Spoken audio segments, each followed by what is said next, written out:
নমস্কার। আজকে ধনতেরাসের রাশি অনুযায়ী দান আলোচনা করব। আপনাদের আমি রাশি অনুযায়ী কি কিনবে ধনতেরাসে নিয়ে 2025 সালে সেটা আমি আলোচনা করেছি আমার এই দিগদর্শন প্রণাম চ্যানেলই রয়েছে। যদি আপনাদের ইচ্ছা হয় তাহলে অবশ্যই সে সার্চ করে দেখে নিতে পারেন।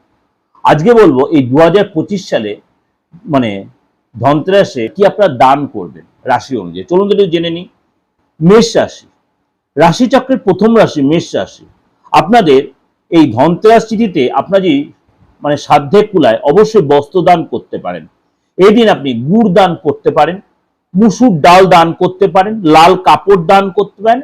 সবচেয়ে বড় জিনিস আপনি ঝাড়ু দান করতে পারেন। আপনি এই দান আপনার যদি করতে পারেন মন্দিরে গিয়ে দান করবেন। ঝাড়ু দানটা আপনি মন্দিরে গিয়ে করবেন, বস্ত্রটা কোনো পুরোহিতকে করবেন, কোনো ব্রাহ্মণকে করতে পারেন, গুড় আপনি কোনো মন্দিরে বা কোনো নিডি পার্সনকে দান করতে পারেন। আর মুসুর ডালটা যেখানে ভান্ডারা হচ্ছে বা যেখানে খাওয়া দাওয়া বা কোনো গরিব মানুষকে তাকে আপনি দান করতে পারেন, অবশ্যই যাকে কাজে লাগে।